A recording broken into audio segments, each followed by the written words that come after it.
Hi guys, कसे आहात सगळे. तर आज आपण बनवणार आहोत काकडीचे पराठे आणि पोळा पण आहे आज, तर त्याची पण तयारी करूया सणाची. सगळ्यात आधी तर लंचची तयारी करणं गरजेचं झालं आहे, कारण संध्याकाळी स्वयंपाक पण करायचा, सकाळी तर जेवावंच लागेल. तर मी सिंपल काकडीचे पराठे घेतले होते. 2 काकड्या, गव्हाचं 1 कटोरी पीठ आणि नमक, चटणी, हळद, लसूण आणि हिरवी मिरची. कांदा नव्हता टाकला कारण कांदा आवडत नाही कोणाला त्याच्यात. आणि थोडंसं काळा मसाला, स्वादानुसार मीठ, जिरं आणि याला कालून घेतलं बिना पाण्याचं, कारण तसंच त्याच्यात खूप पाणी काकडीनं सोडलं होतं. आणि चांगल्याने कालून आणि राहून ते पीठ पातळ होतं, म्हणून याला आपण लाटू नाही. आणि साईडला बघू शकता तुम्ही, मी डाळीला पण मुरू घातलं होतं, धुवून बिन ठेवली होती, नळ आले होते तेव्हा. आता फक्त स्वयंपाक करायचा आहे संध्याकाळची, त्याची पण सगळी प्रिपेरिंग झाली आहे.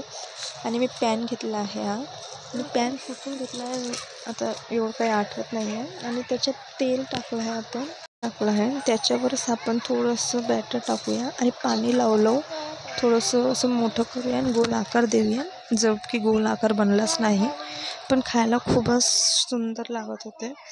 आणि थोडंसं जास्त भाजूया, असं लालसर होईपर्यंत भाजूया. आणि दोन्ही साईडला जास्त भाजूया, कारण आपण याला लाटलं नाही आहे, हातानेच असं फेलून घेतलं आहे, म्हणून कुठे जाडं कुठे पातळ राहते, तर चांगल्या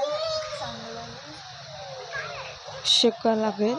आणि बघू शकता, मी जो पहिला बनवला होता तो मी गरमच दिला होता, कारण पावसाचे दिवस, त्याच्यात थंड बिलकुल धकत नाही.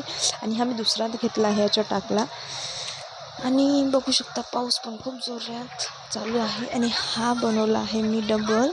आणि बघू शकता किती सुंदर, आणि भाजल्या पण किती चांगला गेला आहे, बघू शकता. मग मी ठेवली होती चहा, आणि चहा आज मी पण घेतले, कारण मी ऑर्डर केली फ्लिपकार्टवरून काही ग्रोसरी. त्याच्यात मी 2-3 असे आयटम ऑर्डर केले आहे जो मला करायचेच होते, जसे ब्राऊन शुगर, गुळाचं पावडर तर मी अजून यूज नाही केलं आहे, पण मी आज साखर जरूर यूज केली आहे.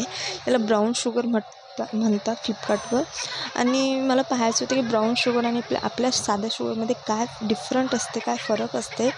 तर खाऊन पाहिली तर मला काही असा फरक वाटला नाही जास्त. जाडी आणि बारीकचा फरक वाटला. आणि चहा ती मला कसं फरक नाही वाटला, मला सारखीच वाटली चहा. आणि चहा तर चांगलीच असते, पण शुगरमध्ये काय फरक नव्हता, मला सारखीच वाटली. पण टेस्टमध्ये सारखी होती, होऊ शकते असेल त्याच्यात फरक, मला समजलं नसेल. पण चांगली होती, चहा पण चांगली लागली, साखर पण खायला खूप चांगली लागली. पाऊस पण खूप जोरात चालू होतं, आणि बघू शकता एवढ्या पावसामध्ये तर कुणी बाहेर पण निघत नाही. आणि गणपतीची बुकिंग चालू असल्याने गणपतीचे पण इकडे लक्ष द्यावं लागतं. सगळं पॅकिंग करून लेबल लावून पण ठेवावं लागून आले. आणि जर तुम्हाला पण मूर्ती बुक करायची असेल तर लवकरच तुम्ही पण बुक करा, कारण खूप चांगले मॉडेल आहे आणि खूप कमी प्राईजमध्ये खूप चांगल्या मूर्ती आहे. आणि ही चहाची क्लिप डबल लागली होती, तर माझं काही लक्षच नाही, ते बघू शकता.